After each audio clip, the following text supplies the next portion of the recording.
వెనక్కి white frame రాదు. జాతీయ జెండా ఆవిష్కరించవలసిందిగా మన ప్రియతమ నేత తెలుగుదేశం పార్టీ అధినేత Shri Nara Chandrababu Naidu sir side side రా, నాకు ఇష్టం సైడ్ రా.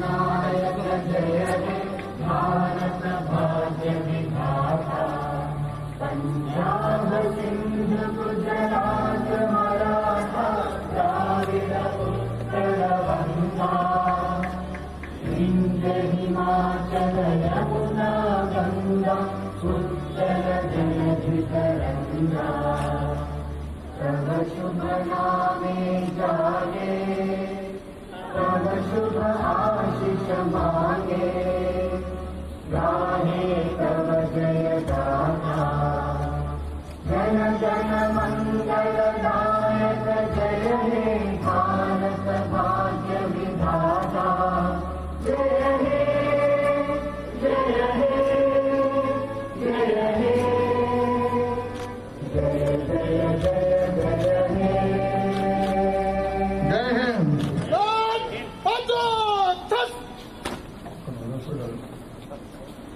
జాతిపిత మహాత్మా గాంధీ గారి చిత్రపటాన్ని పుష్పాలతో అలంకరించవలసిందిగా మన ప్రియతమ నేత మాన్య శ్రీ నారా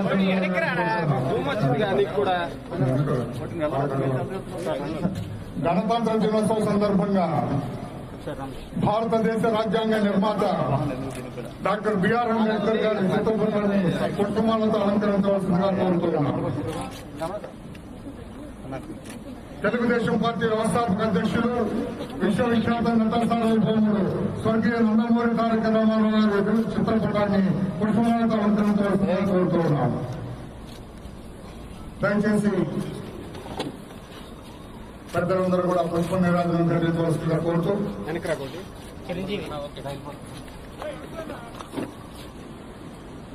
అందరికీ 72వ గణతంత్ర దినోత్సవ శుభాకాంక్షలు. గణతంత్ర దినోత్సవంగానే మనమందరం కూడా ఒక దేశ భక్తితో ఒక వేడుక కింద చేసుకునే ఏకైక పండుగ ఇది. మన రాజ్యాంగ నేతల్ని స్వాతంత్రం కోసం ఎవరైతే పోరాడారో, ఎవరైతే త్యాగాలు చేశారో వారందరికీ నివాళులు అర్పించుకుంటూ మళ్ళీ జాతి అభివృద్ధి కోసం, దేశ అభివృద్ధి కోసం పునరంకితమయ్యే రోజు. మనం స్వాతంత్రం 47 ఆగస్టు 15 వచ్చిన మనం గణతంత్ర దినోత్సవాన్ని 1950 జనవరి 26 నుంచి అమలు చేసుకుంటున్నాం. మనకు స్వాతంత్రం వచ్చిన తర్వాత మనకంటూ ఒక రాజ్యాంగాన్ని రాసుకుని, ఈ రాజ్యాంగం ప్రజాస్వామ్య దేశాలలో అత్యున్నతిగా ఇప్పటికీ కూడా ప్రతి ఒక్కరు కూడా భారత రాజ్యాంగాన్ని కొడియాడే పరిస్థితికి వచ్చారు. 72 సంవత్సరాలు అయింది. ఈ 72 సంవత్సరాల్లో అనేక విధాలుగా కొంతమంది ప్రవర్తించిన ఎక్కడికక్కడ మన నాయకుల యొక్క దార్శనికత్వం ఎక్కడ ఎలాంటి ఇబ్బందులు లేకుండా మనం ముందుకు పోగలుగుతున్నామని కూడా నేను మీకు తెలియజేస్తున్నాను. ఆ రోజు గాంధీజీ నాయకత్వంలో స్వాతంత్రం కోసం పోరాడి ఏమాత్రం కూడా సంకోచించకుండా స్వాతంత్రం నా జన్మ హక్కుని పోరాడి స్వాతంత్రం సాధించిన ఆనాటి పెద్దలందరూ కూడా మనం నివాళులర్పించాల్సిన అవసరం ఉంది. విభిన్న ఆలోచనలున్న అందరి ధ్యేయం ఒకటిగానే స్వాతంత్రం కావాలి, ఇది మా హక్కు, ఎవరూ దీన్ని కాదనలేరని పోరాడి సాధించుకున్న స్వాతంత్రం మనం ఆ విషయం గుర్తుపెట్టుకోవాల్సిన అవసరం ఉంది. ఆ రోజు అంబేద్కర్ గారు ఒకసారి ఆలోచిస్తే ఆయన ఒక మహోన్నతమైన ఆశయాలతో రాజ్యాంగాన్ని మనకు ఇచ్చారు. చాలా కష్టపడి రాశారు. చాలా మంది దేశంలో ఉండే నిపుణులందరూ కూర్చొని ప్రపంచంలో ఉండే ప్రజాస్వామ్యాలను అధ్యయనం చేసిన తర్వాత ఎలాంటి రాజ్యాంగాన్ని మనం రూపకల్పన చేసుకోవాలి. ఇది రాబోయే రోజుల్లో ఎప్పటికప్పుడు కొన్ని సవాళ్లు వస్తాయి. ఆ సవాళ్లు వచ్చినా అధిగమించే విధంగా ఈ రాజ్యాంగం ఉండాలని ఆ రోజు రాజ్యాంగానికి రూపకల్పన చేశారు. ఆ విషయాలు మనం మాట్లాడుకునే మనకు ఈరోజు ఏదైతే ఈ యొక్క గణతంత్ర దినోత్సవం సందర్భంగా భారతదేశం కొన్ని అవార్డులు కూడా అనౌన్స్ చేశారు. ఎవరైతే దేశం కోసం పోరాడారో దేశ అభివృద్ధి కోసం అన్ని రంగాల్లో పనిచేసిన వ్యక్తుల్ని ఈ సందర్భంగా గౌరవించుకుంటాం. దేశంలో అనేక మందిని గౌరవించారు. మన రాష్ట్రానికి వస్తే ఎస్పీ బాలసుబ్రహ్మణ్యం గారికి పద్మభూషణ్ ఇచ్చారు. ఈ సందర్భంగా గవర్నమెంట్ ఆఫ్ ఇండియాని మనస్ఫూర్తిగా మనందరి తరఫున తెలుగు జాతే కాదు భారత్ జాతి తరఫున అభినందిస్తున్నామని చెప్పడానికి మీకు తెలియజేస్తున్నాను.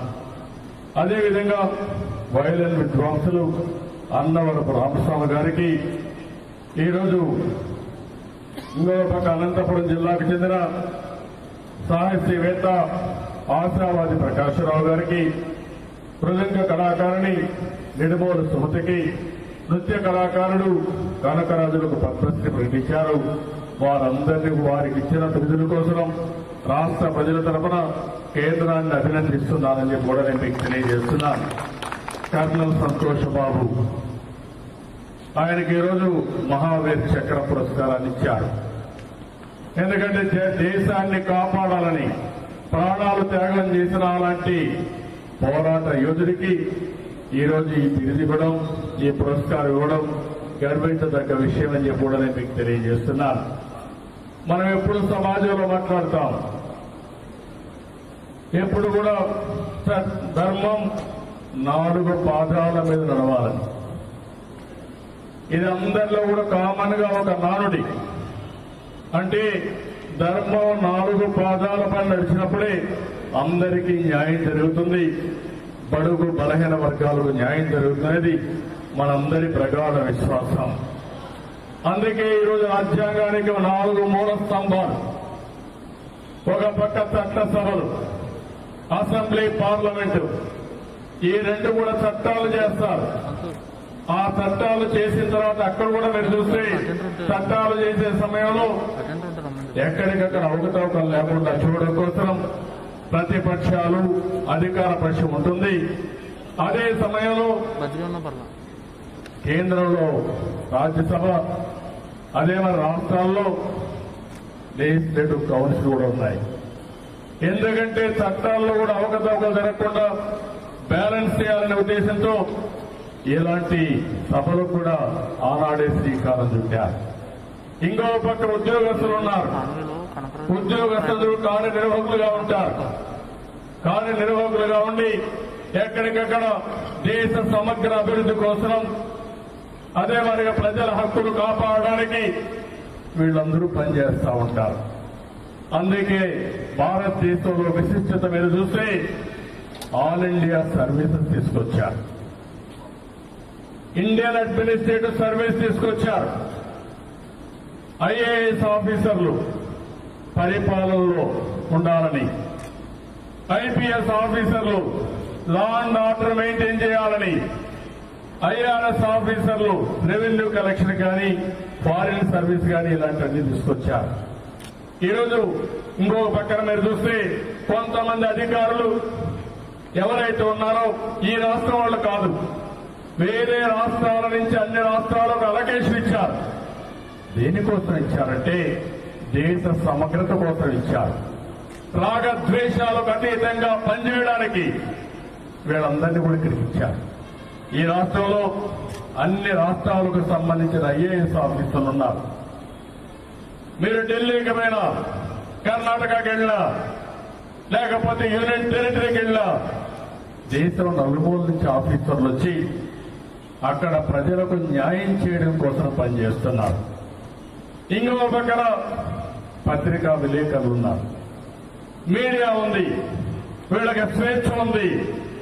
ఎవరు ఎక్కడ తప్పు చేసినా, లెజిస్లేచర్ తప్పు చేసినా, లేకపోతే ఏదైతే ఈరోజు కార్యవర్గం కార్యనిర్వాహకులు తప్పు చేసిన ఇవన్నీ కూడా ప్రజల్లో ఎక్కడ ఏం జరిగినా మంచి చెడులను విశ్లేషించి ఎప్పటికప్పుడు రియల్ టైంలో ప్రజలకు అందుబాటులో ఉండడానికి సమాచారం అందుబాటులో పెట్టడానికి ఈరోజు పత్రికలు ఉన్నాయి, మీడియా ఉంది.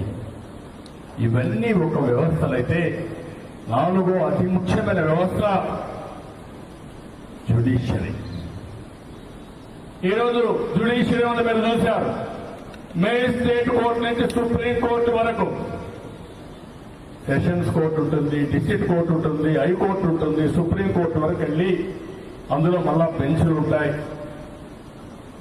ఇవన్నీ దేనికోసం పెట్టారని మీరు ఒకసారి ఆలోచిస్తే మన రాజ్యాంగంలో ప్రతి ఒక్కరికి ఫండమెంటల్ రైట్స్ ఉన్నాయి, ప్రాథమిక హక్కులున్నాయి. ఇంకో పక్కన మీరు చూస్తే భావ ప్రకటన స్వేచ్ఛ ఉంది. నాకు నచ్చకపోతే నేను విమర్శించే హక్కు నాకుంది. ఇది తప్పు అనుకుంటే అది తప్పు అని నేను నమ్మితే విమర్శించే హక్కు ఉంది. అలాంటి భావ ప్రకటన స్వేచ్ఛ ఉంది. రూల్ ఆఫ్ లా ఉంది. అందరూ కూడా ఇష్ట ప్రకారం పోలీసులకు ఏ చట్టం ఉందో మీకు అదే చట్టం ఉంది. ఇది పోలీసు రాజ్యంలో జగన్మోహన్ రెడ్డి ఇచ్చింది కాదు, భారత రాజ్యాంగం ఇచ్చింది. అంబేద్కర్ రాసిన రాజ్యాంగంలో స్పష్టంగా పొందుపరిచారు. ఈరోజు జగన్మోహన్ రెడ్డి ముఖ్యమంత్రి అయినా, నేను 14 సంవత్సరాల ముఖ్యమంత్రిగా ఉన్నా, ఇప్పుడు ప్రతిపక్ష నాయకుడిగా ఉన్నా, లేకపోతే రాజకీయ పార్టీలు ఉన్నా, లేకపోతే పోలీసులు ఆ బట్టలేసుకున్నా, ఉద్యోగస్తులు జీతాలు వస్తా ఉన్నా, ఇవన్నీ కూడా రాజ్యాంగం ఇచ్చిన హక్కులు తప్ప మీకు జగన్మోహన్ రెడ్డి ఇచ్చిన హక్కు కాదని రాష్ట్రంలో ఉండే ఉద్యోగస్తులందరికీ చెప్తున్నా. గుర్తుపెట్టుకోవాల్సిన బాధ్యత మీ అందరిపైన ఉంది. ఈరోజు మనం అందరం ఎన్ని చూస్తామంటే ఈ రాష్ట్రంలో రాజ్యాంగం అమలవుతా ఉందా? ఈ రాష్ట్రంలో రాజాడి రాజ్యాంగం ఏమనుకుంటున్నారు మీరు? ఇంకో పక్కన చూస్తే ఇండియన్ పీనల్ కోడ్ ఉంది, ఐపీసీ. ఈ రాష్ట్రంలో ఐపీసీ అమలవుతోందా కాదా? ఈ పోలీసులు జగన్ రెడ్డి పీనల్ కోడ్ అమలు చేస్తున్నారు.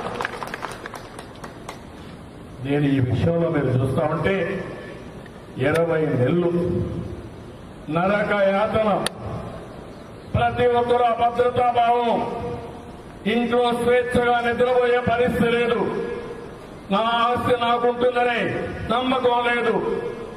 నేను బయట పోతే తిరిగి వస్తానన్న నమ్మకం కూడా లేదు. ఇంట్లో ఉంటే ఏ అర్ధరాత్రి ఈ పోలీసులు చిన్న అరెస్ట్ చేస్తారో తెలియకుండా నా పొలాలన్నీ భూములుంటే బిల్డింగ్లుంటే ఏది కూలగొడతారో తెలియకుండా గుండె చేతుల్లో పెట్టుకొని నిద్రపోయే పరిస్థితి వస్తే ఇదేనా మనకిచ్చిన రాజ్యాంగ స్వేచ్ఛ అని అడుగుతున్నా. ఏమనుకుంటున్నారు? ఇలాంటివన్నీ చూస్తా ఉంటే చాలా దారుణంగా ఎవరైనా యథేచ్ఛగా మానవ హక్కుల ఉల్లంఘన, ప్రశ్నించే దాడి, నిలదీస్తే హత్య, పోస్టు పెడితే జైలు, రూల్ ఆఫ్ లా లేదు, రాజ్యాంగ వ్యవస్థలన్నీ విధ్వంసం. దానికి సహకరించింది ఈ పోలీసు వ్యవస్థ, ఈ అధికార వ్యవస్థ. చాలా బాధావేశం అవుతుంది. ఈరోజు ఇంకొక పక్కన చూస్తే శాసన మండలిలో అమరావతి రైతులకు ఇచ్చిన హామీని ఏ విధంగా ఉల్లంఘిస్తారు? ఇది తప్పు. చట్టం ఉంది, సిఆర్టీ యాక్ట్ ఉంది, రైతులు స్వచ్ఛందంగా ముందుకిచ్చే వచ్చారు. వాళ్ళకు ఒక మనం హామీ ఇచ్చాం, ఇదే చట్టంలో పాస్ చేశాం, ఇదే హౌస్ లో పాస్ చేశాం అని కాదు అని వాళ్ళు అడ్డు తిరిగితే ఆ కౌన్సిల్ రద్దు చేస్తారంటారా? అదే అసెంబ్లీలో కౌన్సిల్లో ప్రతిపక్షాలు మాట్లాడకుండా చేస్తారా మీరు? రౌడీజం చేస్తారా మీరు? ఏంటి ఇవన్నీ? అంటే వీళ్ళ ఆటలకు ఇది లేకుండా పోయింది. అన్ని కూడా నల్ల చట్టాలు, నల్ల ఆర్డినెన్స్, ఫోన్లు యథేచ్ఛగా ట్యాపింగ్లు చేయడం, 1 2 కాదు, ఇష్టానుసారంగా చేసే పరిస్థితికి వచ్చారు. మొత్తం పాలనా యంత్రాంగాన్ని నిర్వీర్యం చేశారు. 72 సంవత్సరాలుగా మనం అంచెలంచెలుగా పరిపాలన కోసం యంత్రాంగాన్ని సమర్థవంతంగా తయారు చేసుకున్నాం. చెక్స్ అండ్ బ్యాలెన్సెస్ పెట్టాం. ఇంకో పక్క రెగ్యులేటరీ కమిషన్లు తీసుకొచ్చాం. స్వయం ప్రతిపత్తి కలిగినటువంటి వ్యవస్థలు తీసుకొచ్చాం. ఎన్నికలు పోటీ చేయాలంటే ప్రభుత్వ పోటీ కండక్ట్ చేయడం కరెక్ట్ కాదు. దీనివల్ల నష్టాలు వస్తాయి. రాజ్యాంగంలోనే మార్పులు తీసుకొచ్చి రాష్ట్ర స్థాయిలో ఎన్నికలు పెట్టడానికి స్టేట్ ఎలక్షన్ కమిషన్ తీసుకొచ్చారు. కేంద్ర స్థాయిలో ఎన్నికలు పెట్టడానికి ఈరోజు ఎన్నికల కమిషన్ తీసుకొచ్చారు. దేనికోసం వ్యవస్థలు ప్రభుత్వం ఆధీనంలో పనిచేయడానికి కాదు, ఇండిపెండెంట్ గా ఒక పద్ధతి ప్రకారం సమయం ప్రకారం ఎన్నికలు కండక్ట్ చేయడానికి ఎన్నికలు తీసుకొచ్చారు. అదే సమయంలో ఆ ఎన్నికల సమయంలో అందరు అధికార యంత్రాంగం ఎవరి కింద పనిచేయాలంటే ముఖ్యమంత్రి కింద కాదు, ఎన్నికల కమిషన్ కింద పనిచేయాలి. నేను కూడా ముఖ్యమంత్రిగా 14 సంవత్సరాలు ఉన్నాను. ఎన్నో ఎన్నికలు చూశాను. పంచాయతీ ఎన్నికల్లో కూడా కలెక్టర్లు కూడా నా దగ్గర రారు. అది నిబంధన. ఒక పద్ధతి ప్రకారం ఎన్నికల అనౌన్స్ చేస్తారని అందరూ అధికార యంత్రాంగం వాళ్ళ కింద పనిచేయాల్సిన అవసరం ఉంది. ఇంకొక పక్కన మీరు చూస్తే ఈరోజు అలాంటి వ్యవస్థని నిర్వీర్యం చేస్తూ వాళ్ళపైనే దాడులు చేయడం, ఇంకో పక్క న్యాయ వ్యవస్థ పైన దాడులు చేయడం ఎప్పుడూ మనం చూడలేదు. నేరస్తులు ప్రజాస్వామ్యంలో ఉండే అవకాశాలను ఉపయోగించుకుని ముఖ్యమంత్రులు అయిపోతే లేకుంటే అధికారం వస్తే అదే నేరస్తులు జ్యుడిషియరీ పైన కూడా దాడి చేసే పరిస్థితికి వచ్చారు. ఇంకో పక్క ఫోర్త్ ఎస్టేట్ అయినటువంటి ఈ మీడియా పైన ఆంక్షలు పెట్టారు. 2430 తీసుకొచ్చారు. ఎవరన్నా మాకు వ్యతిరేకంగా రాస్తే కబద్దారు మిమ్మల్ని జైల్లో పెట్టామని, జైల్లో పెట్టడానికి కూడా సందేహించకుండా జైల్లో పెట్టే పరిస్థితికి వచ్చారు. ఇదే మరిగా రాజశేఖర రెడ్డి గారు ఉన్నప్పుడు మీడియా వాచ్ తీసుకొస్తే నేను ఆ రోజు ఒకే మాట అడిగాను, నీకెవడిచ్చాడు ఈ హక్కు? మీడియా వాచ్ ఎక్కడి నుంచి వచ్చింది? ఇది ఆమోదయోగ్యం కాదు. కబద్దారు జాగ్రత్తగా ఉండమని ఆ రోజు నేను హెచ్చరిస్తే రాజశేఖర రెడ్డి తోక జాడించి నేను తేనని సరెండర్ అయిన పరిస్థితి. ఇప్పుడు ఏమైందని నేను అడుగుతున్నాను. ఏంటి మీడియా వాళ్ళు మాట్లాడరు, వాళ్ళవే ప్రాణాలే. కాబట్టి వాళ్ళకు భయం. అంటే టెర్రరైజ్ చేస్తున్నారు ఈ రాష్ట్రాన్ని. ఎవరిని బయట రానికుండా చేస్తున్నారు. ఎవరన్నా మాట్లాడితే చంపేస్తామంటారు, ఫోన్లు చేస్తారు, బెదిరిస్తారు. అక్కడి నుంచి ఎవరన్నా మాట్లాడినా స్వేచ్ఛగా వచ్చి ఒకరిద్దరు ఇంట్లో వాళ్ళు కూడా మనకెందుకు వచ్చింది, మనం ఉండిపోదాం అనే పరిస్థితి తీసుకొస్తున్నారు. ఇదే పులివెందుల్లో మీరు చూశారు. ఇన్ని సంవత్సరాలుగా ఎన్నికలు జరిగాయి. అక్కడ మాట్లాడే స్వేచ్ఛ లేకుండా పోయింది. మొన్ననే మన నాయకులందరూ పులివెందులకి ఒక ఎస్సీ మాదిరిగా మహిళ పశువుల కాసుకుంటూ పోతే అతి దారుణంగా చంపేశారు. అతి దారుణంగా చంపేసి 3 రోజులు బయట రానికుండా చేశారు. వార్తలు వచ్చిన తర్వాత మన వాళ్ళు అక్కడికి వెళ్ళారు. వెళితే రానియకుండా చేశారు. పెద్ద ఎత్తున ఎస్సీ సెల్ అధ్యక్షుడు, మహిళా సెల్ అధ్యక్షురాలు వీళ్ళందరూ కలిసి మేము ఎట్టి పరిస్థితిలో పోతామని అక్కడికి వెళ్ళారు. వెళ్ళిన తర్వాత డిమాండ్ చేశారు.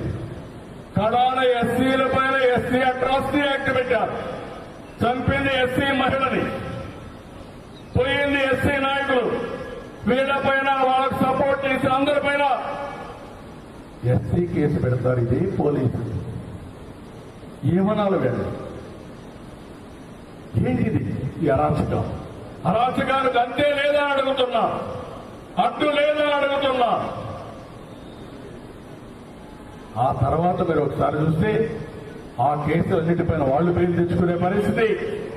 అక్కడ బీటెక్ రవి అని కాన్స్టిట్యున్సీ ఇన్ఛార్జ్ అతను వీళ్ళతో కలిసి వెళ్ళాడని నేరుగా ఆయన అరెస్ట్ చేయడానికి ఏదో బెంగళూరుకి వెళ్తే ఆ నుంచి నేరుగా చెన్నైకి వెళ్తే ఎయిర్పోర్ట్ లో ఏరోప్లేన్ తిరిగి పోలీసులు పంపించి ఒక టెర్రరిస్ట్ కంటే హీనంగా నేరుగా ఆయన పోయిండేవాడు వాళ్ళని పులివెందులకి. ఎవరు ఎక్కడికి పారిపోలేరు, పులివెందులకు పోయేవాడు. అక్కడే మీరు దోషం బట్టి అరెస్ట్ చేయండి, ఫేస్ చేస్తామని చెప్తే కాదని ఏరోప్లేన్ దగ్గరికి వెళ్ళి ప్రతి ఒక్కరు నువ్వేనా బీటెక్ రవి, నువ్వేనా బీటెక్ రవి అంటే కాదు నేనే అని అతను బేషరతుగా చెప్తే అతను అరెస్ట్ చేసే పరిస్థితి. ఏ ఎస్సీలకు న్యాయం జరుగుతుంది, ఏ బీసీలకు న్యాయం జరుగుతుంది, ఏ మైనారిటీకి న్యాయం జరుగుతుంది, ఏ బడుగు బలహీన వర్గాలకు న్యాయం జరుగుతుందని అడుగుతున్నా. ఇలాంటివన్నీ మనం చూసిన తర్వాత ఈరోజు ఇంకొక పక్కన మీరు చూస్తే ప్రతిపక్ష నాయకుల పైన, అచ్చెన్నాయుడు పైన, కొల్లు రవీంద్ర పైన, అదే మరి జేసీ ప్రభాకర్ రెడ్డి పైన, బీటెక్ రవి పైన అందరిపైన కూడా కేసులు పెట్టారు. కోడెల శివప్రసాద్ బెదిరించి కడాన అవమానాన్ని భరించలేకుండా పల్నాటి పులి కడాన ప్రాణ ఆత్మహత్య చేసుకున్నా అంటే జీవనాలు ఉన్నదాన్ని. అదే మరిగా మీరు చూశారు అబ్దుల్ సలాం ఎంత మానసిక వేదన, టార్చర్, ఆయన బెదిరించారు.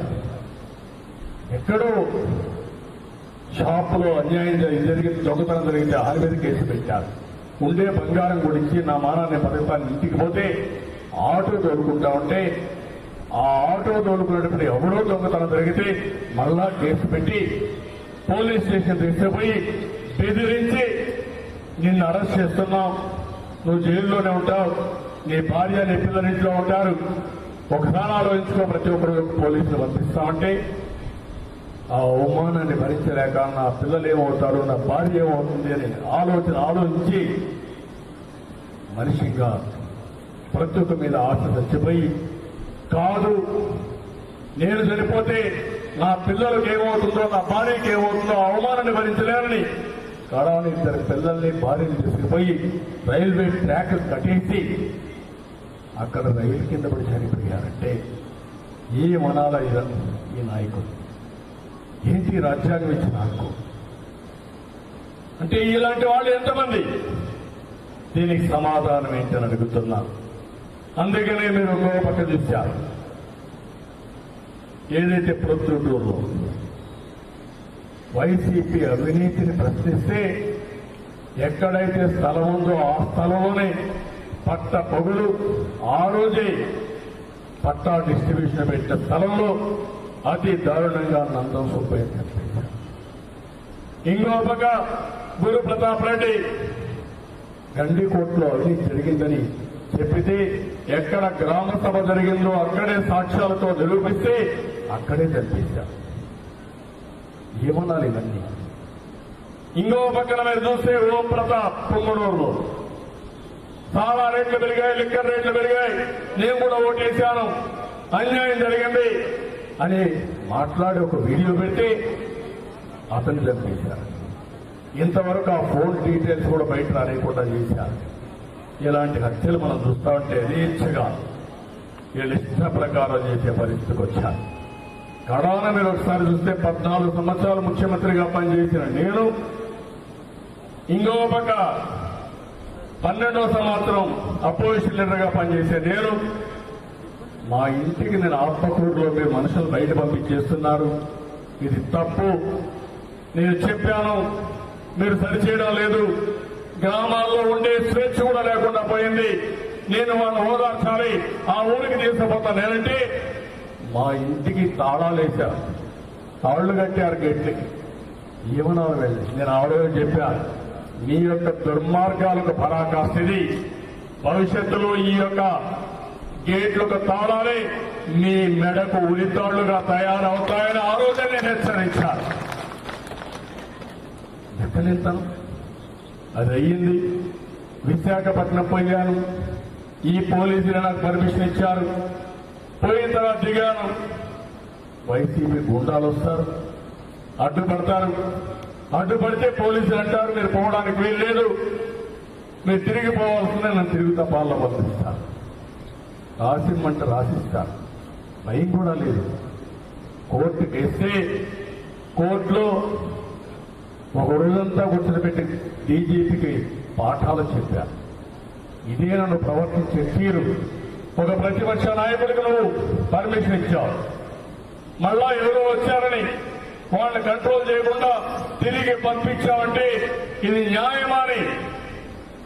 ఇదే నన్ను మెయింటైన్ చేసే లా అండ్ ఆర్డర్ ఒక్క రోజంతా అక్కడ కూర్చోబెట్టినా ఈ డీజీపీకి గుణపాఠం కలగలా. గుణపాఠం కలగకుండా ఇష్టానుసారంగా వ్యవహరిస్తొచ్చారు. మొన్నని రామతీర్థ వెళ్ళాను. రాముడి తల తీసేశారు. నేను పోయింది 5వ రోజు పోయా. మొదటి రోజు కాదు, 2వ రోజు కాదు, 3వ రోజు కాదు, 5వ రోజు నేను పోతే, నేను ప్రోగ్రాం ఇచ్చిన తర్వాత, నేను వెళ్ళిన తర్వాత అప్పుడు వస్తాడు ఏటు. నాకంటే ముందు అక్కడికి వెళ్తాడు. వెళ్ళిన తర్వాత మీరు ఒకసారి చూస్తే పెద్ద ఎత్తున నన్ను పోవద్దని అడుగడుగు నిలబెడతారు. లారీని అడ్డం పెడతాడు ఈ పోలీసులే. కాదు మెరుగురు చెప్పడానికి నేను పోయి తీరాలని పోతే కడాన అక్కడ ప్రజలెవరూ కొంత ఆవేశం వచ్చి ఏంటి ఇవన్నీ చేస్తున్నారని వాటర్ బాటిల్ తీశారని నా మీద, అచ్చెన్నాయుడు పైన, కళా వెంకట్రావు పైన అటెంప్ట్ మాత్రం పెడతారా? ఏమన్నాలా మిమ్మల్ని? అంటే మీకు అధికారం ఉందనా? ఒక పక్క దోషులు పట్టుకోరు, దుండగులు పట్టుకోరు, మా మీద అటెంప్ట్ మాత్రం పెడతారు. ఎవరిచ్చారు పర్మిషన్ ఏటూకి? కనీస సాంప్రదాయం, ఒక పద్ధతి. ఎప్పుడైనా సరే ఒక పార్టీ నాయకులు ప్రోగ్రాం ఇస్తే ఎవరు ముందిస్తారో వాళ్ళు అలో చేసి ఇంకొకరు ఎవరైనా వస్తే ఇప్పుడు కాదు తర్వాత మీరు రండని చెప్పవలసిన పోలీసు వ్యవస్థ ఇలాంటి దుర్మార్గాలకు పాటుపడిన తర్వాత లా అండ్ ఆర్డర్ ఏ విధంగా కంట్రోల్ చేస్తారని అడుగుతున్నాను. సమాధానం చెప్పమంటున్నాను. దీనిపైన మన కళా వెంకట్రావుని రాత్రికి రాత్రి నేను టాబ్లెట్లు వేసుకోవాలి, నేను పేషెంట్ని, 69 సంవత్సరాలు, నేనేం తప్పు చేశాను కాబట్టి మీరు ఇవన్నీ చేయడం ఏంటని చెప్పి అడిగితే కనీసం నేను ఫోన్ చేయనండి టాబ్లెట్ వేసుకొని వస్తానంటే కాదని ఉన్న పరంగా లాక్కెళ్లారంటే ఈ రాష్ట్రంలో నోటీస్ ఇచ్చే ఇది కూడా లేదా? తప్పు చేస్తే నోటీస్ ఇవ్వాలి, కేసు ఎస్టాబ్లిష్ చేయాలి, ఆ తర్వాత జరగాలి. అంటే నీకు ఏది తోచితే చేసేసి సీనియర్ లీడర్స్ కూడా రాజకీయాల్లోకి వచ్చింది ఈ విధంగా శారీరకంగా బాధ పెడితే చూస్తూ ఉండడానికి కాదు, చేయన తప్పుకి శిక్ష అనుభవించడానికి కాదు. ఆ విషయాన్ని గుర్తుపెట్టుకోకుండా మళ్ళా పోలీస్ స్టేషన్ తీసుకుపోతే ప్రజలు తిరగబడితే అక్కడి నుంచి మేము నోటీస్ ఇవ్వడానికి తీసుకొచ్చాం పోలీస్ స్టేషన్. కానీ మాట్లాడి నెక్స్ట్ డే మళ్ళా కేసులు పెట్టారంటే వీళ్ళని ఏమనాలో నాకైతే అర్థం కావడం. నిన్నే జీవో నెంబర్ 77 విద్యార్థులకు అన్యాయం జరిగింది. విద్యార్థి నాయకులు పోరాడారు. ఆయన పోరాడితే ముఖ్యమంత్రి ఏమైనా దేవుడా? నాకు అర్థం కాలేదు. ఎక్కడి నుంచి ఊడిపడ్డావు? మీ ఇంటికి వస్తామన్నారు, వస్తారు, మీరు అరెస్ట్ చేస్తారు, చేయండి. అట్ట కాకుండా ఆయన పైన రేపు కేసు పెట్టారు. ఏం పోలీసులు ఏమనుకుంటున్నారు మీరంటే ఒక విద్యార్థి మా హక్కుల కోసం వస్తే ఆ విద్యార్థి పైన రేపు కేసు పెట్టారంటే ఎవరిని రేపు చేయడానికి వచ్చారు? ముఖ్యమంత్రికి వస్తామన్నారు. నేను అడుగుతున్న సమాధానం చెప్పమని. స్కాలర్షిప్ ఇవ్వకుండా విద్యార్థులంతా కూడా రోడ్డు మీద పడిపోయి ఈరోజు చదువుకోలేక బాధపడతామంటే దానికి కేసు పెడతారు.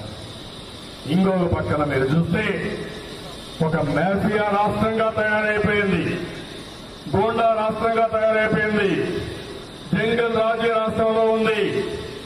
ఇంకో పక్కన మీరు ఒకసారి చూస్తే ఎక్కడ చూసినా హోల్సేల్ అవినీతి, శాండ్ మాఫియా, లిక్కర్ మాఫియా, పెద్ద ఎత్తున భూ కుంభకోణాలు, మైనింగ్ అంతా దోపిడీ, ఏది దొరికితే అది దోచేస్తూ ఈ రాష్ట్రంలో ఎవ్వరు కూడా ఆర్థికంగా ఉండకూడదు, నేనొక్కడనే ఉండాలా, నా మనుషులే ఉండాలా. డినైన్ గా కూడా మనం ప్రాథమికత మనం అందరం చూస్తే రాజ్యాంగంలో ప్రతి ఒక్క వ్యక్తి నీతి నిజాయితీగా చట్టానికి లోబడి ఆర్థిక కార్యకలాపాలు కూడా చేసుకునే హక్కు ఉంది. ఆ విధంగా సంపాదించిన ఆస్తుల్ని ధ్వంసం చేస్తూ విధ్వంసం చేసే పరిస్థితికి ముఖ్యమంత్రి వచ్చే పరిస్థితికి వచ్చాడు. ఇంకొక పక్క ప్రజావేదిక, అక్కడి నుంచి విధ్వంసం ప్రారంభమైంది. 150 దేవుళ్ళు దేవాలయాలపైన దాడులు, మామూలు టెంపుల్స్ కాదు, కాణిపాకం, వెంకటేశ్వర స్వామి, శ్రీశైలం, కనకదుర్గ, అన్నవరం, అంతర్వేది, సింహాచలం, ఏ దేవాలయాన్ని వదిలిపెట్టారు? ఏ దేవాలయాన్ని వదిలిపెట్టలేదు. గట్టిగా అడిగితే రేపు ఎల్లుండో ఇంకో కేసు నా మీద మీ మీద పెడతారు. దొంగలను పట్టుకోరు. ఎందుకంటే ఎవరు చేశారో పోలీసు వ్యవస్థకు స్వేచ్ఛ ఉంటే ఇదే పోలీసు వ్యవస్థ ఒకప్పుడు తీవ్రవాద సమస్య పైన, మత విద్వేషాల పైన, ఇంకో పక్క ముఠా నాయకుల పైన ఉక్కుపాదం పెట్టి పూర్తిగా కంట్రోల్ చేసిన ఘనత ఇదే పోలీసు వ్యవస్థది. ఈరోజు ఇదే పోలీసు వ్యవస్థ ప్రజలపైన దాడులు చేస్తున్నారు. మీకు చేత కాకుండా కాదు, చేతనవుతుంది పోలీసు వ్యవస్థకి. కొంతమంది వ్యక్తులు అందరినీ మానాన్ని అమ్ముకుంటున్నారు. అది మంచిది కాదు. చట్ట వ్యతిరేక కార్యక్రమాలు చేస్తున్నారు. మీరు చట్టాన్ని గౌరవించవలసిన వాళ్ళు ఆ బట్టలు వేసుకుని మాట్లాడితే ఉద్యోగస్తులు మా మీద పురుగులపై పరిస్థితి వస్తారు. వాళ్ళ పని ఉద్యోగాలు చేయడం, రెండోది వాళ్ళ హక్కులు కాపాడుకోవడం తప్ప ప్రతిపక్షాలపైన దాడులు చేయడం కాదని కూడా చెప్తున్నాం. ఇంకొక పక్కన మనం ఒకసారి ఆలోచిస్తే ఈరోజు దేశమంతా కూడా ఒకసారి ఆలోచించాల్సిన అవసరం ఉంది. ఈరోజు రిపబ్లిక్ డే రోజున రైతులు రోడ్డు మీదకి వచ్చారు. ఇది కూడా మంచిది కాదు. గవర్నమెంట్ ఆఫ్ ఇండియా కూడా మద్దతు ధర చట్టంలో పెట్టాలి, మార్కెట్ కమిటీలు ఉండాలి. ఇప్పుడే రైతులు చితికిపోయారు, చాలా ఇబ్బందుల్లో ఉన్నారు. ఈ ఒక్క రాష్ట్రంలో 20 నెలల్లో 2000 మంది ఆత్మహత్యలు చేసుకున్నారు. గిట్టుబాటు ధర లేదు, ఇన్సూరెన్స్ లేదు, గిట్టుబాటు ఒకవేళ కొన్న డబ్బులు కూడా ఇచ్చిన దాఖలాలు లేవు. వ్యవసాయ రంగం మొత్తం క్షీణించిపోయే పరిస్థితి వచ్చింది. దీన్ని కూడా చేయాల్సిన అవసరం ఉంది. ఈ సందర్భంగా మనం ఒక్క విషయం ఆలోచించుకోవాల్సిన అవసరం ఉంది. అమెరికాలో ట్రంప్ ఇదే మరిగా ప్రవర్తించాడు 2 ఏళ్ల నుంచి. అక్కడ నల్ల జాతీయులపైన దాడి చాలా దుర్మార్గంగా చేశాడు. నాకు హద్దు లేదన్నాడు. రాజ్యాంగంలో అమెరికా డెమోక్రసీ మీరు చూస్తే ఒక వైబ్రెంట్ డెమోక్రసీ. వాళ్ళు ఏదైనా వదిలిపెడతారు కానీ ప్రజాస్వామ్యానికి ఎక్కడన్నా కానీ తూట్లు పొడిచే పరిస్థితి వస్తే ఎట్టి పరిస్థితులు ఉపేక్షించరు. అక్కడ కూడా ఇష్టానుసారంగా చేస్తే కడాన మాస్కులు పెట్టుకోకుండా, కరోనా పైన ఫోకస్ చేయకుండా ఇష్టానుసారంగా చేసి ఈరోజు అమెరికాలో మీరు చూస్తే మొన్న ఎలక్షన్లో కూడా ఓడిపోయిన తర్వాత కూడా దిగిపోనున్నాడు. అతనికి ఇతనికి తారతమ్యం ఉందో లేదో ఒక్కసారి రాష్ట్ర ప్రజలందరూ ఆలోచించాల్సిన అవసరం ఉంది. Something wrong. నేను రాజకీయాలు 40 సంవత్సరాలు ఉన్నా. 40 సంవత్సరాల్లో కోర్టులో ఒక్క స్ట్రక్చర్ జనార్దన్ రెడ్డి పైన ఏంటది? మెడికల్ కాలేజీలు ఇచ్చున్నారు, మీ మనుషులకే ఇచ్చారు, ఇది కరెక్ట్ కాదు, లేదంటే మీరు సొంతలాభం వచ్చిందని ఒక్క ఆర్డర్ పాస్ చేస్తే ముఖ్యమంత్రిగా దిగిపోయాడు. ఈ రోజు ఎన్ని ఆర్డర్స్ వచ్చాయి, ఎన్ని తీర్పులు వచ్చాయి? దీనికి సమాధానం ఏంటో నేను అడుగుతున్నా. నిన్ననే మీరు చూశారు సుప్రీంకోర్టు ఎస్సీసీ విషయంలో, స్టేట్ ఎలక్షన్ కమిషనర్ విషయంలో ఏం జరిగింది? ఆయన ఆ రోజు ఎన్నికలు వద్దన్నాడు. ఎందుకంటే పీకులు కడతా ఉంది, దేశం అంతా కూడా అలార్మింగ్ గా ఉంది, ప్రపంచం అంతా అలార్మింగ్ గా ఉంది అని ఆ రోజు వద్దని చెప్పిన దానికి కులం పేరు పెట్టి తిట్టారు, మతం పేరు పెట్టి తిట్టారు, ఆయన భర్తలుగా తిట్టారు, వేధించారు, అన్ని చేశారు. కడాన అతన్ని పదవి నుంచి కూడా తీసేసి స్పెషల్ చట్టం తీసుకొచ్చి టర్మే కుదించి ఆయన పదవి నుంచి కూడా తీసేశారు. కడాన కోర్టుకు పోతే కోర్టులో చీవాట్లు పెట్టి మళ్ళా అతనికి ఎక్స్టెన్షన్ ఇచ్చి ఇవన్నీ చేసే పరిస్థితికి వచ్చారు. ఆ తర్వాత మీరు చూస్తే ఇప్పుడంతా కూడా ఇదైన తర్వాత అన్ని రాష్ట్రాల్లో ఎన్నికలు జరిగాయి. కర్ణాటకలో జరిగాయి, కేరళలో జరిగాయి, వెస్ట్ బెంగాల్లో రేపు జరగబోతాయి, బీహార్లో జరిగాయి. అన్ని ఎన్నికలు జరుగుతా ఉంటే హైదరాబాద్ లో మున్సిపల్ కార్పొరేషన్ ఎన్నికలు జరిగాయి, దుబ్బాకలో జరిగాయి, అన్ని జరిగాయి. దానిపైన ఎన్నికలు పెడితే ఏం మాట్లాడారండి? ఏంటి? ఎక్కడికి పోతున్నారు? కడాన సుప్రీంకోర్టు, హైకోర్టులో బాగా చేశారు. మొదటిసారిగా రమేష్ కుమార్ అనే ఒక జడ్జి, సింగిల్ జడ్జి ఇస్తే దానిపైన రమేష్ కుమార్ ని రాజీనామా చేయమన్నారు. మళ్ళా అప్పీలుకు పోయారు. This is the beauty of democracy. And also కోర్టులో ఉండే విశిష్టత. సింగిల్ జడ్జి దగ్గర అయినాక అప్పీల్కి వెళ్తే అప్పీల్లో చాలా స్పష్టంగా సీజే గాని, ఇంకో జడ్జి గాని ఇద్దరు కూడా బెంచ్లో ఎన్నికలు జరగాలి, వ్యాక్సిన్ వేయండి, ఎన్నికలు జరిపించండి, రెండు సుజావుగా నిర్వహించమని చాలా స్పష్టంగా చెప్పారు. చెప్పిన తర్వాత ఈ బుద్ధి జ్ఞానం ఈ ముఖ్యమంత్రికి ఉంటే మామూలు వ్యక్తి అయితే ఎన్నికలు నిర్వహించి ఉండాలి, దానికి విభిన్నంగా ప్రవర్తించి మళ్ళా సుప్రీంకోర్టుకి వెళ్ళారు. సుప్రీంకోర్టులో కూడా చూశారు, ఒక జడ్జికి రానియకుండా ఏం చేయాలని చేశారు. ఇంకొక జడ్జి వస్తే జడ్జిలు మారినంత మాత్రాన, లేకపోతే బెంచ్లు మారినంత మాత్రాన న్యాయం మారదు. వాళ్ళందరూ కూడా మన రాజ్యాంగంలో పనిచేసే వాళ్ళందరూ 99% ఎవరికైనా ఎక్కడైనా అవగాహన లోపం లేకపోతే తప్ప చట్టాన్ని గౌరవిస్తారు, రాజ్యాంగాన్ని ఫాలో అవుతారు. అది రాజకీయ నాయకులు కావచ్చు, ఉద్యోగస్తులు కావచ్చు, లేకపోతే మీడియా కావచ్చు, జ్యుడిషియరీ కావచ్చు, అందరం కూడా దాంట్లో పనిచేసే పరిస్థితి వస్తుంది. వీళ్ళంతా కాకుండా పోయి ఎన్ని చేస్తే వాళ్ళు ఒక మాట అన్నారు. ఏపీలో దురదృష్టవశాత్తు పరిస్థితులు అహంకార పూరిత యుద్ధానికి, ఎగో బ్యాటిల్కి దారి తీస్తున్నాయని చెప్పి సాక్షాత్తు కోర్టు మాట్లాడే పరిస్థితికి వచ్చారు. ఇంకొక మాట అన్నారు, ఉద్యోగ సంఘాలు వీళ్ల పేరుతో పిటిషన్ చేస్తే మీరు ఎందుకు వ్యవహారాల్లో జోక్యం చేసుకున్నారు? ఎన్నికల సంఘం పైన ఎందుకు తీర్మానాలు చేశారు? ఎందుకు ఎన్నికల సంఘాన్ని వ్యతిరేకిస్తూ ఇష్టానుసారంగా మాట్లాడుతున్నారు?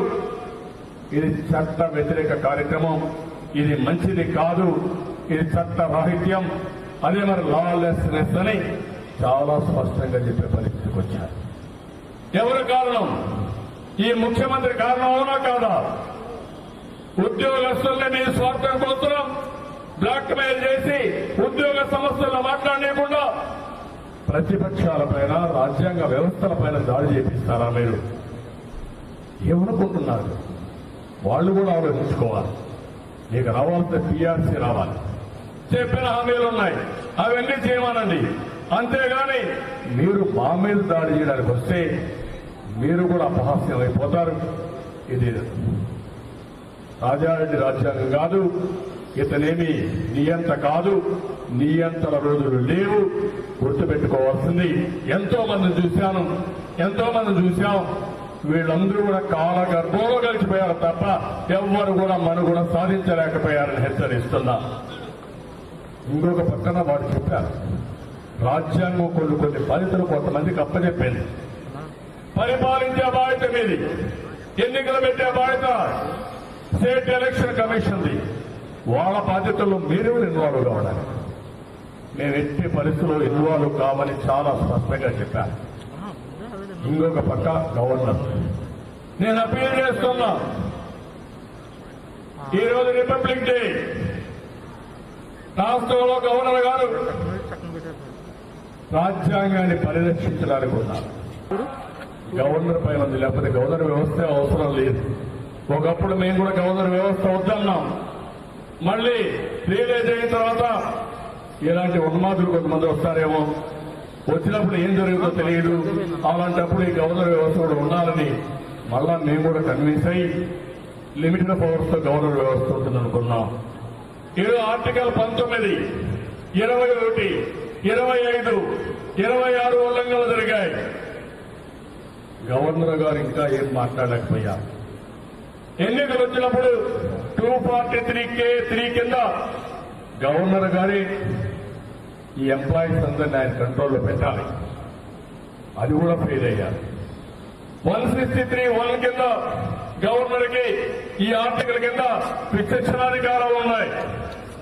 ఎక్కడన్నా law and order out of control అయినప్పుడు, రాజ్యాంగ ఉల్లంఘన జరిగినప్పుడు చెక్ చేసే బాధ్యత గవర్నర్కు ఉందని చెప్పి కూడా నేను మీకు తెలియజేస్తున్నా. అందుకే మీరు ఒక్కసారి చూస్తే అంబేద్కర్ గారు ఒక మాట అన్నారు, రాజ్యాంగం మంచిదైనా దానిని అమలు చేసేవాడు చెడ్డవాడైతే దుష్ఫలితాలే వస్తాయి. రాజ్యాంగం చెడ్డదైనా అమలు చేసేవాడు మంచివాడైతే సత్ఫలితాలే వస్తాయని రాజ్యాంగాన్ని రాసిన అధినేత అంబేద్కర్ గారు చెప్పారంటే ఆయనకి ఎప్పుడో ఒకసారి మైండ్ లో వచ్చినట్టుంది. ఎలాంటి వాళ్ళు కూడా వస్తారు మాదిరి రాష్ట్రాల్లో, కాబట్టి జాగ్రత్తగా ఉండాలని ఈ మాట కూడా చెప్పే పరిస్థితికి వచ్చారు. భయం లేదు. రాజ్యాంగం పైన ఎక్కడ కూడా కమిట్మెంట్ లేదు. నిన్నే చూశారు కోర్టులో ఒక జడ్జి కామెంట్ చేశారు, రాష్ట్ర పరిస్థితులు మాకు తెలుసు, న్యాయ దేవత కళ్లకు గంతలు కట్టి ఉన్నాయని, న్యాయమూర్తులకు న్యాయస్థానాలకు కళ్లు కనిపించాలని మీరు అనుకుంటే అది మంచిది కాదని రాష్ట్ర ప్రభుత్వాన్ని హెచ్చరించారు. ఈ విషయంలో ఎంత బ్లాటెంట్ అంటే కడానా ఒక పక్క ఎన్నికలు బాయ్కాట్ చేస్తారు, కోర్టుకు డీజీపీని రమ్మంటే లేదు మేమందరం ఎన్నికల డ్యూటీలో బిజీగా ఉన్నామని మాట్లాడతారు. అప్పుడే చెప్పారు మీ సీఎస్ ఎన్నికల్ని బాయ్కాట్ చేయమని ఉన్నారు. ఆ విషయం మీరు గుర్తుపెట్టుకోండి. ఎన్నికల బాయ్కాట్ చేయమని ఇక్కడికి వచ్చి మాకు ఈ మాట చెప్తారా? కాబట్టి చెప్తున్నాం, డీజీకి ఐజీకి అరెస్ట్ వారెంట్ ఇస్తాం, మీరు అరెస్ట్ చేసి తీసుకురావాల్సి వస్తుంది, జాగ్రత్తగా ఉండమంటే ఇప్పటికైనా సరే పోలీస్ వ్యవస్థలో మార్పులు రావాల్సిన అవసరం ఉందా లేదా 5 కోట్ల మంది ప్రజలు ఆలోచించుకోవాల్సిన అవసరం ఉంది. ఇలాంటివన్నీ కూడా చాలా దుర్మార్గంగా చేసే పరిస్థితికి వచ్చారు. మొన్న జస్టిస్ రాకేష్ కుమార్ ఆయన రిటైర్ అయ్యే సమయం, ఆయన్ని మీరు ఒకసారి చూస్తే ఆయన ఒక మాట అన్నాడు, నన్ను ఎవరో క్వశ్చన్ చేయలేదు ఇంతవరకు, నేను రేపో ఈ నెలలో రిటైర్ అయిపోతున్నా, నా యొక్క క్రెడిబిలిటీని క్వశ్చన్ చేస్తున్నారు, చాలా బాధ కలుగుతుంది. నేను క్యారియర్ చివరిలో ఉన్నా, న్యాయ వ్యవస్థ హోందాతనాన్ని కాపాడడానికి ప్రయత్నం చేస్తున్నా, నా ఇంపార్షియాలిటీ ఎవ్వడు కూడా క్వశ్చన్ చేయలేరని చాలా స్పష్టంగా చెప్తూ కొన్ని ఉదాహరణలు చెప్పాను. ఆయన చూస్తే న్యాయమూర్తులు ఎవ్వరు కూడా మీడియా దగ్గరికి వెళ్ళలేరు, వాళ్ళకి వేదిక లేదు, వాళ్ళ హోందాతనాన్ని కాపాడే బాధ్యత అందరిపైన ఉంది. మేమిచ్చిన తీర్పు మీకు నచ్చకపోతే మీరు అప్పీల్కి వెళ్ళండి, మీకు ఆ స్వేచ్ఛ ఉంది, కానీ మమ్మల్ని విమర్శించడం సబబు కాదని చాలా స్పష్టంగా చెప్పారు. ఇంకో పక్కన అతను చెప్పినట్లు మీరు చూస్తే రాష్ట్రంలో ప్రస్తుత పరిస్థితుల్లో పౌరుల హక్కులు రక్షించడం కోర్టులకు కూడా చాలా కష్టంగా ఉంది. బాహాటంగా హక్కుల ఉల్లంఘనకు పాల్పడుతున్నారు. నిబంధనలు పాటించకుండా పోలీసులు పౌరులను ఎత్తుకెళ్తున్నారు, కిడ్నాప్ చేస్తున్నారు. హైకోర్టులో కేసులు వేసిన తర్వాత విడిచిపెట్టడమో మేజిస్ట్రేట్ ముందర ప్రవేశపెట్టడం జరుగుతా ఉందని చెప్పారు. అంటే రాత్రి రావడం, మనుషులు ఎత్తుకొని వెళ్ళిపోవడం. వీళ్ళు ఎవరైనా తెలియదు. అచ్చెన్నాయుడు ఎప్పుడు అరెస్ట్ చేశారు? తెల్లవారుజామున మొన్న వెంకటరావుని ఎప్పుడు అరెస్ట్ చేశారు? సాయంత్రం పూట. గీతం గాని సపోహారి ప్రాపర్టీస్ ఎప్పుడు కొట్టారు? ఫ్రైడే సాయంత్రం, సాటర్డే సాయంత్రం కోర్టు లేని సమయంలో మీరు కొడతారు. ఇంకొక పక్కన చాలా క్లియర్ గా చెప్పాడు, ధనబలం గండబలం ఉన్నవారు ఏం చేసినా తెలుస్తుందని విపరీత ధోరణి వ్యవస్థలో వచ్చేసింది. రాష్ట్రంలో ప్రజల ప్రాథమికలు కాపాడడం చాలా కష్టంగా మారింది. ఈ మాట చెప్పడాన్ని నేను సందేహించడం లేదు. రాజ్యాంగంలోని 21, 22 అధికారులు పౌరులు కల్పించిన హక్కుల్ని రాష్ట్రంలో దారుణంగా ఉల్లంఘిస్తున్నారు. రూల్ ఆఫ్ లా వదిలేసి ప్రభుత్వం ఆదేశించినట్టు డీజీపీ పనిచేస్తున్నారు. అదే చెప్పాను. ఐపీసీ పోయింది, జేపీసీ వచ్చింది, జగన్ రెడ్డి పేరు కోర్టు వచ్చింది. ఈ పరిస్థితిలో ఉన్నారు. పౌరుల ప్రాథమిక హక్కులు రక్షణ బాధ్యత రాజ్యాంగం న్యాయస్థానాలు కల్పించింది. ప్రభుత్వ చర్యలు చట్ట వ్యతిరేకంగా ఉంటే వాటి నుంచి రక్షణ కల్పించాల్సిన బాధ్యత మాది అని చాలా స్పష్టంగా చెప్పే పరిస్థితికి వచ్చారు. ఇంకొక మాట కామెంట్ చేశారు, చాలా బాధేస్తుంది. నేను మొదటిసారి వచ్చాను ఇక్కడికి. వచ్చినప్పుడు రాజధానికి సంబంధించిన రైతులు ఆందోళన చేసేవాళ్లు, వాళ్ళు కనపడేవాళ్ళు. కొన్ని రోజులకి 3 రాజధానుల కోసం ఆందోళన ప్రారంభమైనాయి. దారిలో ఎప్పుడు 3 వాళ్ళు వెళ్ళిపోయారు, వాళ్ళు రాని లేదు. వీళ్ళు కొత్తగా రోడ్డు మీదకి వచ్చారు. మేము జడ్జెస్ వస్తామంటే వైఎస్ఆర్ కాంగ్రెస్ నాయకులు అంటే గవర్నమెంట్ లో ఉండే పెద్దల ఫోటోలు పెట్టుకుని మాకు నల్ల బ్యాడ్జీలు చూపించే పరిస్థితికి వచ్చారు. సీజేకి, జడ్జెస్ కి ఇదెక్కడ న్యాయం? ఇది జ్యుడిషియల్ అవమానించడమని ఆయన కూడా బాధపడ్డాడంటే ఆ విషయం మనం గుర్తుపెట్టుకోవాల్సిన అవసరం ఉంది. ఇంకొక పక్కన మీరు ఒకసారి చూస్తే ఆయన ఇంకొక మాట అన్నాడు, ఇవన్నీ జరుగుతా ఉంటే ఎవరు ఈ పనులు చేస్తున్నారని ఎతికాను. ఎవరో ఒక ఇది ఇచ్చారు, అది కూడా 6998 నెంబర్ 6998 నెంబర్ చూడండి. మీ గూగుల్లో సెర్చ్ చేయండి, మీకు అన్ని విషయాలు తెలుస్తాయి. నేను గూగుల్ కడితే 11 కేసులు సిబిఐ, 6 కేసులు సిఐడి, 18 కేసులు ఐపీసీ కేసులు ఉంటే మొత్తం 35 కేసుల్లో ముద్దాయి ఈ రాష్ట్ర ముఖ్యమంత్రిని. ఆ పేరు చూసిన తర్వాత నాకు ఆశ్చర్యం వేసిందని సాక్షాత్తు ఒక జడ్జి, ఆయన వేరే రాష్ట్రం నుంచి వచ్చాడు, ఆయన రిటైర్ అయ్యాడు, వెళ్ళిపోయాడు. కానీ ఆయన ఇవన్నీ చేయాల్సిన పని లేదు. ఎందుకు చేశాడు? ఎందుకు చేశాడంటే ఆయన జడ్జి కాబట్టి, రాజ్యాంగం పైన ప్రమాణం చేశాడు కాబట్టి, ఏ మాత్రం రాగద్వేషాలకు అతీతంగా ఎవరైనా సరే కరెక్ట్ గా యాక్ట్ చేయాలి కాబట్టి ఇది యాక్ట్ చేసే పరిస్థితికి వచ్చాడు. అది అయిన తర్వాత కూడా మీలో మార్పు వచ్చిందా? రాలా. మార్పు రాకుండా నిన్న మళ్ళా ఇష్ట ప్రకారం ఎస్సీసీ చేశారు. నేను అందుకనే ఈ సందర్భంగా రాష్ట్రంలో ఉండే ప్రజలందరినీ కోరుతున్నా, ఈరోజు రిపబ్లిక్ డే, గణతంత్ర దినోత్సవం. ప్రజల్లో ఒక చైతన్యం తీసుకురావాలి. మనకు ప్రాథమిక హక్కులున్నాయి, మనకు బాధ్యతలున్నాయి, వాక్ స్వాతంత్రం ఉంది.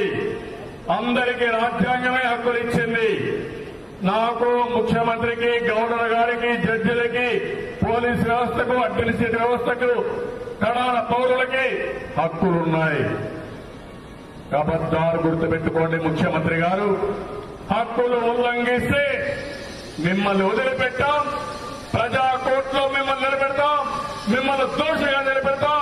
అవసరమైతే ఎలాంటి త్యాగాలకైనా ముందుకెళ్లి రాజ్యాంగాన్ని కాపాడుకుంటామని శపథం చేద్దాం. ఇదందరి బాధ్యత. ప్రజలందరూ ఆలోచించుకోవాల్సిన అవసరం ఉంది. స్వేచ్ఛగా ఇంట్లో పడుకునే స్వేచ్ఛ మీకు కావాలన్నా లేదా? మీరు మీ కుటుంబం స్వేచ్ఛగా ఉండి పరిపాలన కావాలన్నా లేదా? మా ఆడపిల్లల మానాన్ని కాపాడుకునే, శీలాన్ని కాపాడుకునే పరిపాలన కావాలన్నా లేదా? మన మీద ఏదైనా మన ఆస్తి హక్కులు కాపాడుకునే హక్కు మనకుందా లేదో తెలుసుకోవాల్సిన అవసరం ఉంది. నేను అందుకనే ప్రజలందరినీ కోరుతున్నా, రాజ్యాంగాన్ని అమలు చేయకపోతే ఎక్కువ నష్టం జరిగేది పేదవాడికి, ఎస్సీలకు. ఎస్టీలకు, బీసీలకు, మైనారిటీ సోదరులకి, కడకు ఏ వర్గంలో ఉన్న పేదవాడికి చాలా అన్యాయం జరుగుతుంది. డబ్బులుండేవాడిదే రాజ్యం అవుతుంది, జంగల్ రాజ్యం వస్తుంది. మనం అందరినీ కూడా ఇబ్బందులు పెట్టే పరిస్థితికి వస్తుంది. ప్రజాస్వామ్యం మనకిచ్చిన హక్కు స్వేచ్ఛగా బ్రతకడం. ఆ స్వేచ్ఛ కోసం అందరం కూడా ధైర్యంగా పోరాడదాం, ఆ స్వేచ్ఛను సంపాదిద్దామని చెప్పి కూడా నేను మీకు తెలియజేస్తున్నా. అందుకే నేను అడుగుతున్నా, ఈరోజు డీజీపీ గారిని ఆత్మ పరిశీలన చేసుకోండి, ఆత్మను చంపుకొని పని చేయొద్దండి. మీరు ఒక పోలీస్ హెడ్గా ఉండి అందరి ప్రాణాలని, అందరి ఆస్తుల్ని, అదే మరిగా సంఘ విద్రోహ శక్తుల్ని నిరోధించి లా అబైడింగ్ సిటిజన్స్ కి రక్షణ కల్పించే బాధ్యత కూడా మీదే. అదే మరిగా ఈ ముఖ్యమంత్రి గారు చూస్తున్నా, ఎవరంటే ఆ సీఎస్ నిన్న అంటాడు ఏమని, ఎవరు పోరంట, ఎలక్షన్ కమిషన్ కి సహకరించారంట. ఒక కలెక్టర్ మాట్లాడతాడు, మాకు ఎలక్షన్ కమిషన్ ముఖ్యం కాదు, మాకు సీఎస్ ముఖ్యం, ఆయన చెప్తేనే చేస్తాను. ఈయన చెప్పడు. ఈయనెవరు? కో-అక్యూజ్డ్, జగన్మోహన్ రెడ్డి కేసులో సహనిందితుడు. ఆయన ఇప్పుడు సీఎస్. ఇంకొక ఆవిడ సెక్రటరీ. ఆవిడ్ని తెలంగాణ నుంచి ప్రత్యేకంగా ఇక్కడ తీసుకొచ్చారు. ఏంటో నాకు అర్థం కాలే మహత్యం. అంటే మొత్తం ఆయన కేసుల్లో ఎవరైతే ఉన్నారో వాళ్ళందరికీ ప్రమోషన్లు, నిందితులందరూ చుట్టుపక్కల చేరిపోయారు. అంటే ఇంకెన్ని నేరాలు చేసినా, ఘోరాలు చేసినా నేను అండగా ఉంటాను ఆయన చెప్తే మీరు నమ్మి ఇష్టానుసారంగా చేస్తే కడాన అనుభవించబోయేది మీరే. ఆ విషయం గుర్తుపెట్టుకొని మరొకసారి హెచ్చరిస్తూ ఈరోజు అందరం కూడా ఆలోచించుకోవాల్సిన అవసరం ఉంది. మనం ఏదో భయపడి పారిపోతే అది కరెక్ట్ కాదు. ఏ వ్యక్తి కూడా భయపడవలసిన అవసరం లేదు. స్వాతంత్ర్యం కోసం ఆ రోజు పోరాడిన నాయకులు బ్రిటిష్ వాళ్ళకు భయపడుంటే స్వాతంత్రం వచ్చేదే కాదు. ఈ రోజు మనం కూడా ఈ రాష్ట్రంలో ఉండే ప్రజల హక్కుల కోసం, భావితరాల భవిష్యత్తు కోసం, సమాజ హితం కోసం పోరాడదాం. వెనకబడవలసిన అవసరం లేదు. దానికి మేము అండగా ఉంటాం. తెలుగుదేశం పార్టీ అండగా ఉంటుంది. రాబోయే రోజుల్లో ఇలాంటి రాజ్యాంగ వ్యతిరేక శక్తులకి గుణపాఠం చెప్పే రోజులు దగ్గరలో రావాలి. ఇది ప్రజల్లోకి తీసుకుపోమని మరొక్కసారి మిమ్మల్ని అందరినీ కోరుకుంటూ చేస్తారని చెప్పి ఆశిస్తూ జై భారత్.